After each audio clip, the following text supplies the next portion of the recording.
Tear the city down, feel me. Taking you back to the beach. That's Shekinah and Kyle Deutsch teaming up. Cool track taking you up to 7:30. And speaking of taking you back to the beach, we are taking you back to the beach. We told you we had some celebrity surf action happening in studio this morning, and it's true. Seaweed Steve has delivered. Well done, Steve. You pulled the strings, made the contacts happen. Hey, yeah. So we've got Tammy-Lee Smith, In no studio. stranger to surfing in South Africa, around the world, and a sister of Salt Rock, local beach. Yeehaw. She earns the right to sit in the grandstand as a Salt Rock local. And wow, what a nice opportunity to get her in here.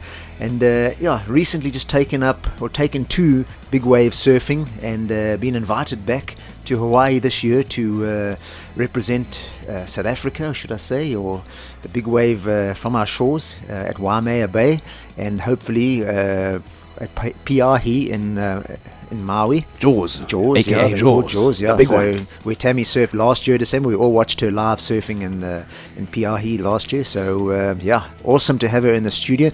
And let's just fill you in about the big wave surfing thing. You know, it sort of evolved from the early days of surfing. You know, the Greg Knowles and all those guys surfing in the 60s and that. But it really started coming to light in the 70s and 80s with Kenny Bradshaw, Alex Cook, Brock Little, Eddie and Clyde Arca. These guys started pioneering the big wave surfing and pushing it to the limits. And then as technology, everything evolved and we got into more lighter and sophisticated equipment, you know, the likes of Lad Hamilton, Dave Kalama and Derek Doner, they pushed the limits with surfing Piahi and these big waves back in the 1980s too. And now we've got a group of big wave surfers now that have just taken it way past the limits, surfing waves you cannot believe the size. And last year, for the first time, Tammy took part in the ladies. They allowed the ladies to come in and surf this, and she was representing the ladies. So quite an honor, I should say, not quite an honor, but one hell of an honor to go there. To sit out there in those waves that big, with the fear of God in you, basically. And well, we'll let Tammy explain it all. And welcome, Tammy. And Tammy, welcome to the studio. It's a huge honor to have you with us here on the Morning Drive microphone. How are you doing this morning? I'm doing wonderful. Thanks for having me here. It's great to have you with us, and we're so stoked, obviously, that you're heading back over the ocean to go and tackle some more big waves up in Hawaii, hoping that this is going to be a very successful year for you. This is like, you know, a whole kind of career reinvention for you over the last couple of years, am I right? Because, I mean, we know Tammy-Lee Smith as a sort of celebrity surfer from this part of the world, a champion surfer. You had a very successful long-running stint on the pro circuit, but that wasn't big wave surfing, because, I mean, people think surfing is surfing, but there's surfing, and then there's big wave surfing, am I right? Yeah. Prior, I was a pro surfer, and I was on the WQS, which stands for the World Qualifying Series, and I was grinding it out on that tour for about 6 years, from my teens to my early 20s. Wow. And then I had a long break in surfing, and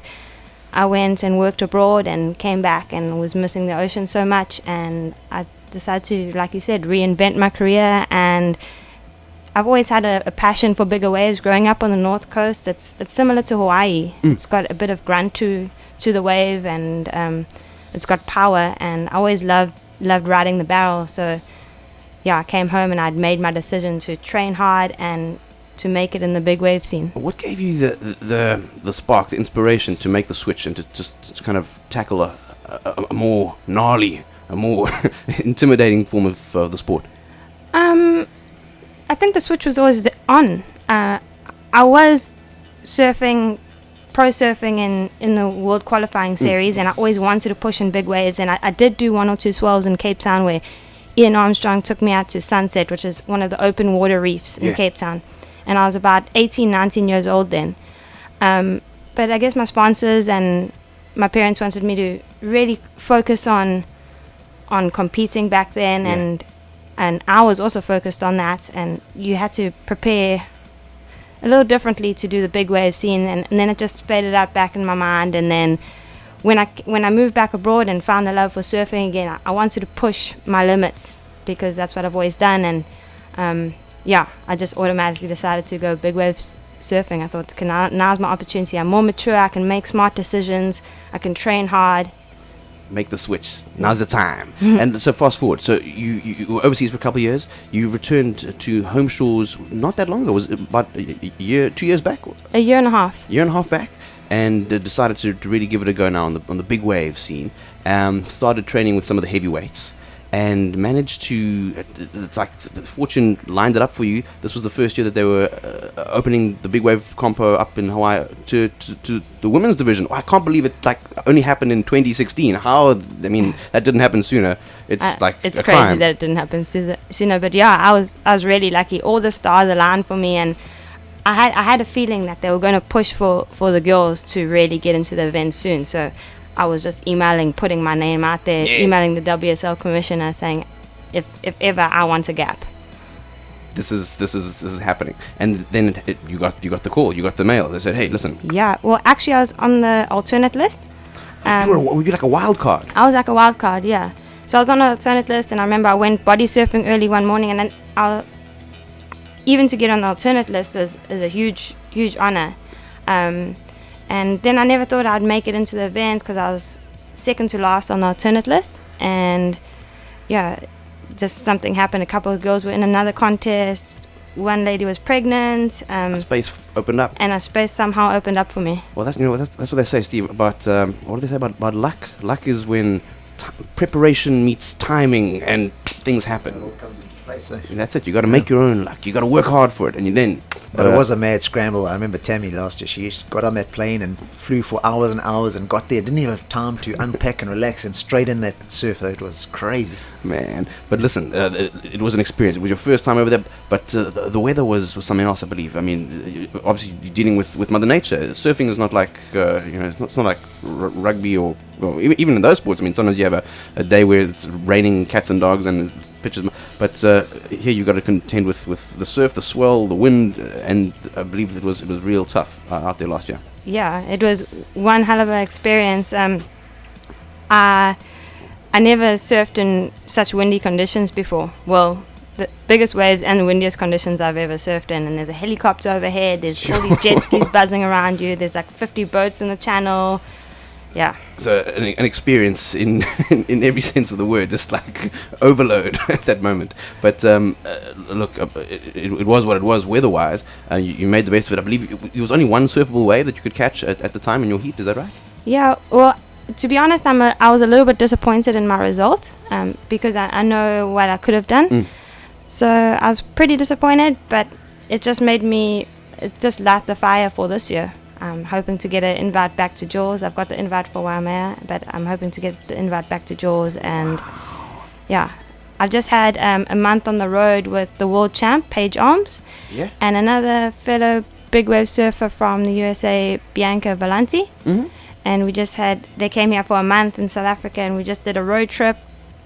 SMG sponsored us, and we just did a road trip around the country, just scoring big waves. We got Sunset, J-Bay, and they just came here to push me and push each other. This is certain. You're feeling mentally strong. You're feeling like you got a score to settle, and this is going to be an exciting crack at the big waves over there. We're all behind you, and we're gonna. After this little tune we got lined up here, I want to find out how people can keep the home support burning, how we can follow you online on social media, and while we take you back to the beach again, here's Chris Rea. Keep it locked on 88 FM, folks. We've got about 20 minutes to go before we get to the news at 8 o'clock. That's going to give you some support on the other side as well. In studio with Tammy-Lee Smith, local surfer girl. Speaking of down on the beach, we're heading back into the waves once again with our big interview of the morning. We've got local celebrity surfer Tammy-Lee Smith in studio, still with us on the microphone. Are you still here, Tammy? I'm still here. Loud and proud, yeah. And by the way, we're still streaming live video on Facebook right now. If you want to check out what's happening in the studio, send us a like, send us some shout-outs. You're most welcome to. Just get on Facebook and look for the Life and Style Facebook page, and you'll see Tammy in center studio. Right now, we're taking the story right up to last year, and talked about the experience of surfing big waves up in Hawaii. Now you're feeling strong. You're feeling like it's time for a second crack at the action over there, and you've got an invite to go over to is it Waimea Bay, and which is probably pronounced a bit different in Hawaiian than the true Hawaiian language. Yeah. But for us rednecks, it's probably pronounced like that. Awesome. And now this is some serious big wave action that you'll be sampling, but there's also the chance that you could get you're hoping for an invite to Peahi or Jaws, is that right? And that could kind of overlap with this Waimea mission as well. So you might have to make like 2 trips to Hawaii in a very short space of time. How does it work? Because I believe there's like a window period. They say like you're in, but we're going to look at the weather conditions, and then you get like a call, and you get 72 hours to get your butt over to Hawaii. Yeah. Any time in that window period. So there's about a 2 or 3 month waiting period. The Peahi one is 3 months, and the Waimea one is 2 months, and they both kind of overlap. So I would really like it if I don't have to do 2 trips to Hawaii, that I just do 1 for the bank account. But yeah, we have to wait and see. I'm not sure if I've got on the invite list of Jaws yet. They haven't released that list yet. So okay, so that's still pending. It's But still pending. fingers crossed. You know these guys that are running the big wave thing. They follow all the weather trends and patterns across the globe, and they wait for that perfect storm to rumble past brew. Hawaii there, and then that's it. They'll predict it, and then it's on. So it's quite. You must see how they chase these storms and follow. It's amazing the technology that's available today for these guys. It's a science. Like back in the day, it was an art, and it still is. But now it's got this whole tech side to But it. getting back to, as we spoke about it, Waimea Bay. Last year we watched the Eddie Aka Classic. Eddie Aka was one of the true Hawaiian guys. He lost his life many years ago on a outrigger canoe. Was doing some historic trip, and they got in a storm, and he tried to paddle back to shore, and they never saw him again. But this Waimea Bay Classic, the Eddie Aka goes on. So Waimea is no sissy wave. It's a massive wave, probably the biggest wave spot on Hawaii. Well, obviously second to Jaws, but it takes a lot. It's a difficult break to master, and Tammy will tell you, getting out there is just a feat in itself. They have a shore break there, which is 10 foot, and getting out. I mean, last year, if you watched the Eddie Aka, you saw 5 jet skis racing for the shore to avoid getting smashed by a massive 30-footer or something like coming through. So you must know what's going to go through Tammy's mind now, paddling out there, keeping cool, calm, surfing a contest. It's quite a challenge. How do you do it, Tammy? Do you have to need some time alone? Do you have to get into the zone? What do you do? A lot of preparation prior, fitness and strength, but also just mental, knowing that you can do something. It's funny, the shore break is massive there, and you carrying a board that I can barely pick up myself because it's 9'6", and you're trying to get through 6-foot solid shore breaks. It's quite hectic. Not for the faint of heart at all. And I'm pretty small framed. But let me tell you something. Tammy can probably hold her breath longer than all 3 of us put together here. That's the training they do, the preparation. You need to, hey? Because if you go down, you got to wait for those big waves to pass overhead. You've been down there for a while. Yeah. It's serious stuff. Now listen, when this happens, when it all goes down, are we going to be able to follow online? Are we going to be able to? Is it going to be live streaming? Are we going to be able to check it out? Yes, there's definitely going to be live streaming for the Jaws event if I get in. And you can go to the WSL website, World Surf League. And then my journey, hopefully you guys will follow my journey. Steve's going to be on it. He'll be giving us daily updates. Seaweed Steve will be on it. And you can just follow my social media pages. My full name's Tammy-Lee Smith, Instagram and Facebook. Fantastic, super cool, and look, we're going to make sure that we drum up the home support and that we keep things, keep the lines tight over in Hawaii, and then after it's all wrapped up, we're going to need to get you back in here and do a recap, do a post game analysis, isn't that right, Matt? Yes, exactly. That's the correct term, eh? Yes. Sporting term. Exciting stuff. Look, we're holding thumbs. We are holding toes. We're crossing fingers. We're in your corner, and we're 100% behind you, Tammy. We're super proud that you're representing us on international stage, not just South Africa, but the Dolphin Coast, and we are eagerly awaiting some exciting news from over there. Once you're in the waves, Steve's. You're going to keep us in the loop, eh, Steve? I haven't got a choice. I'm big mates with their brother Dill Smith. He does. We all do the water patrol at J-Bay and that. So we're watching that thing as it's coming out to you live. So we'll let you know what's going on. Awesome stuff, Tammy. Thanks so much for coming in this morning. Thanks for sharing your story. I think it's super inspiring. And if there are any young aspiring gromettes out there this morning, any word of encouragement, any advice you'd give them? I think just whatever the sport is or whatever your passion is, just keep going, Follow your dream. Follow it. There you go. And it doesn't matter not even to Groms, to older people too. I mean, I've got a full-time career and I'm still following my dreams. There's like no ways you should let the system get you down. There you go. There's no excuse. No